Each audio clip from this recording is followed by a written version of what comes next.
من الشیطان الرجیم بسم اللہ الرحمن الرحیم یا ایھا الذین آمنوا اذا قمتم الی الصلاۃ فاغسلوا وجوہکم وایدیکم الی المرافق وامسحوا برؤوسکم وارجلکم الی الکعبین صدق اللہ العظیم۔ محترم دوستو، عزیز ماں بہنوں، آج ہماری کلاس یہ فقہ کی کلاس ہے اور قرآن حکیم کی جو آیت میں نے آپ کے سامنے تلاوت کی ہے یہ سورہ المائدہ کی 6 آیت ہے اور یہ مدنی صورت ہے، اور اس سورہ مبارکہ میں اللہ تعالیٰ نے وضو کے بارے میں رہنمائی ارشاد فرمائی ہے کہ وضو، چونکہ ہم اپنے موضوع میں جن چیزوں کی طرف توجہ دلا رہے ہیں وہ ہماری نسل کے لیے، بچوں کے لیے بھی ضروری چیزیں ہیں، تاکہ ہم انہیں یہ چیز صحیح طریقے سے سکھا سکیں۔ تو اس میں ہم نے ان چیزوں کا خیال رکھنا ہے، یعنی نماز سے پہلے جو ہم ہاتھ منہ دھوتے ہیں اسے وضو کہا جاتا ہے۔ اب وضو کس طرح کرنا چاہیے؟ سب سے پہلے بسم اللہ پڑھے اور اپنے دونوں ہاتھ، یہ جو ہاتھ ہیں یہ کلائی تک دھو لیں، اور اس کے بعد یہ 3 دفعہ دھو لیں، پھر کلی کرے، پانی ہاتھ میں لے کر منہ پہ ڈالیں اور 3 دفعہ کلی کر لیں، اور اسی طرح پانی ہاتھ میں ڈال کر ناک کو پانی ڈالنا ہے، اور پھر یہ جو دائیں جو ہے یہ لیفٹ ہینڈ ہے ہمارا، اس کی جو چھوٹی انگلی ہے اس کے ساتھ آپ صاف کر لیں، یہ بھی 3 دفعہ کرے، پھر اس کے بعد 3 دفعہ منہ دھو لیں اور پورا منہ دھونا ہے۔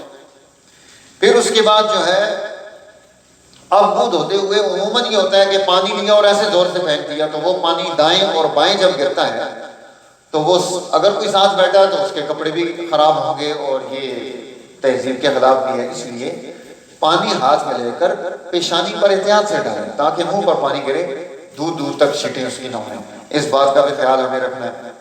اب جب ہم نے منہ دھو لیا تو پھر یہ بازو جو ہیں کونیوں سمیت، یہ جو نیچے والی جگہ ہے اس سمیت ہم نے دونوں بازو دھونے ہیں، پہلے یہ دایاں پھر بایاں۔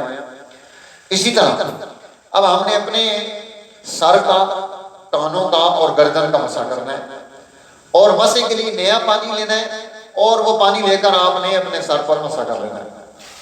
اب وہ یہ سر، کان اور گردن تینوں کا مسح اکٹھا ایک ہی پانی سے ہو جائے گا، 3 دفعہ پانی لینے کی ضرورت پیش نہیں آئی۔ جب مسح کر لیا ہے تو پھر اس کے بعد اگلا کام ہے کہ اب ہم اپنے پاؤں جو ہیں یہ 3 مرتبہ ہم اپنے پاؤں دھو لیں، پہلے دایاں پاؤں پھر بایاں پاؤں۔ اب یہ جتنی چیزیں ہیں یہ ساری کی ساری یہ نماز میں ضروری نہیں، فرض درجے میں نہیں، ان میں سے کچھ باتیں ضروری ہیں، فرض درجے میں ہیں، اور کچھ مسنون ہیں، کچھ مستحبات ہیں، کچھ وہ چیزیں ہیں جو نماز کو توڑتی ہیں، ان کا بھی ہم ذکر کریں گے بعد میں۔ تو اب جو چیزیں فرض درجے کی ہیں، جو نماز میں چیزیں فرض درجے میں ہیں، وہ 4 ہیں۔ سب سے پہلا، پیشانی کے بالوں سے لے کر یہ جو تھوڑی ہے اس کے نیچے تک، ایک کان سے دوسرے کان تک، اس کو مواجہہ چہرہ کہا جاتا ہے، اس پورے چہرے کا دھونا یہ پہلا فرض ہے۔ اور اس کے بعد دوسرا فرض، دونوں ہاتھ، یہ دونوں ہاتھ اور بازو یہ کونیوں سمیت دھونا، یہ دوسرا اس کا فرض آ گیا۔ تیسرا فرض ہے چوتھائی سر کا مسح کرنا، یعنی سر کا چوتھا حصہ، ایک پیشانی کے برابر ایک ہاتھ کے برابر، یہ مسح فرض ہے۔ اور اس کے بعد جو ہے اگلا جو اس میں آئے گا وہ ہے چوتھی چیز، دونوں پاؤں ٹخنوں سمیت ان کو دھو لینا۔ یہ 4 چیزیں تو وضو میں فرض ہوگی۔ اس کے بعد کچھ چیزیں سنت ہیں، یعنی سنت وہ ہوتی ہے کہ اگر وہ چھوٹ جائے تو وضو ناقص ہو جاتا ہے، اور اگر وہ ہو جائے تو وضو باکمال ہو جاتا ہے، اس لیے اس کا بھی اہتمام کرنا چاہیے۔ جس طرح اب ہم نے جو سنن ہیں، سنتیں ہیں، وہ وضو میں 13 سنتوں کا ہم نے جو ہے نا خیال رکھنا ہے۔ سب سے پہلے بسم اللہ پڑھ کے وضو کرنا، اور دوسری سنت دونوں ہاتھوں کو کلائیوں سمیت، کلائیوں تک دونوں ہاتھوں کو دھونا۔ تیسری سنت مسواک کرنا، اگر مسواک نہ ہو تو یہ دائیں ہاتھ کی شہادت کی انگلی پھیر لے منہ میں۔ 3 بار کلی کرنا، یہ بھی سنت ہے۔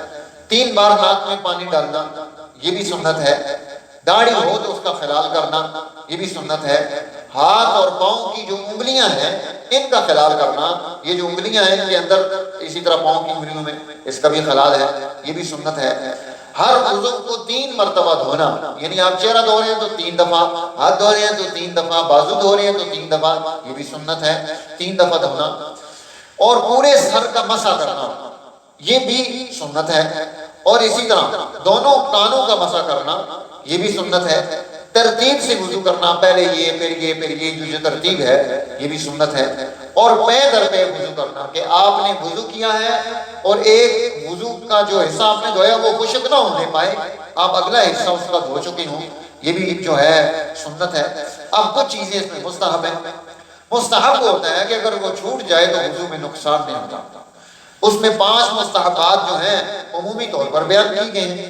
دائیں طرف سے شروع کرنا، کچھ لوگوں نے اسے سنت بھی کہا ہے، مستحب ہے۔ گردن کا مسح کرنا یہ بھی اس میں مستحب ہے۔ وضو کا کام خود کرنا، دوسرے سے نہ کروانا، یہ بھی مستحب ہے۔ قبلہ رخ بیٹھنا، اگر موقع اچھا ہو بیٹھ سکتا ہو تو قبلہ رخ یہ بھی مستحب ہے۔ اور پاک جگہ کا انتخاب کرنا، اونچی جگہ بیٹھ کر وضو کرنا یہ بھی مستحب ہے۔ لیکن اگر یہ میسر نہ ہو، جیسے آپ ہمارے ہاں جو کہ اس طرح کی چیزیں مختلف ہوتی ہیں، واش روم کے اندر اگر ہم وضو کر رہے ہیں، مسجد میں کوئی ایسی جگہ وضو کر رہے ہیں جو قبلہ رخ نہیں ہے، تو پھر وہ جانا چونکہ مستحبات میں سے تو کوئی حرج کی بات نہیں۔ اب اس میں 8 چیزیں جو ہیں وہ وضو کو توڑنے والی ہیں، جو وضو کو نواقض وضو جنہیں کہا جاتا ہے کہ وضو کو توڑنے والی پہلی چیز یہ ہے پیشاب یا پخانہ کرنا، یا ان دونوں راستوں سے کسی چیز کا نکلنا، یہ وضو کو توڑ دیتا ہے۔ اسی طرح ریح، یعنی پیچھے سے ہوا نکل گئی، اس سے بھی وضو ٹوٹ جائے گا۔ اور اسی طرح اگر بدن کے کسی مقام سے خون نکل کر بیٹھ جائے تو اس سے بھی وضو ٹوٹ جائے گا۔ اسی طرح منہ بھر کر قے آئی، الٹی آئی تو اس سے بھی وضو ٹوٹ جائے گا۔ اسی طرح لیٹ کر یا سہارا لگا کر سو جانا، اس سے استرخائے مفاصل ہو جاتا ہے، جوڑ ڈھیلے ہو جاتے ہیں اور خطرہ ہوتا ہے، تو اس وجہ سے اس کو بھی نواقض وضو میں کہا ہے۔ بیماری یا کسی وجہ سے بے ہوش ہو جانا یہ بھی نواقض وضو ہے۔ اسی طرح مجنون ہو جانا، دیوانہ ہو جانا یہ بھی وضو کو توڑ دیتا ہے۔ اسی طرح نماز میں قہقہ مار کر ہنسنا یہ بھی وضو کو توڑ دیتا ہے۔ حضور علیہ السلام کے زمانے میں اللہ کے نبی نماز پڑھا رہے ہیں، ایک صحابی تشریف لائے، نابینا تھے، ان کو ایک گڑھا نظر نہیں آیا، پاؤں میں چلا گیا، گر گئے، تو کچھ لوگ ہنسے۔ حضور علیہ السلام نے نماز سے فارغ ہو کر فرمایا کہ تم میں سے جس نے جو ہے زور سے جو تم میں سے ہنسا ہے اس کو چاہیے کہ اپنا وضو اور نماز لوٹا لے۔ اسی طرح یہ جو چیزیں ہیں ان کے بارے میں مستقل روایات حضور علیہ السلام کی موجود ہیں، جیسے اللہ کے نبی صلی اللہ علیہ وسلم نے ارشاد فرمایا کہ جب تم صبح اٹھو تو اٹھنے کے بعد سب سے پہلے ہاتھ دھو لو، اپنے ہاتھ برتن میں ڈالنے سے پہلے، تاکہ کیونکہ تمہیں پتہ نہیں کہ تمہارا ہاتھ رات کو کہاں پھرتا رہے، اس لیے ہاتھ دھو لینا۔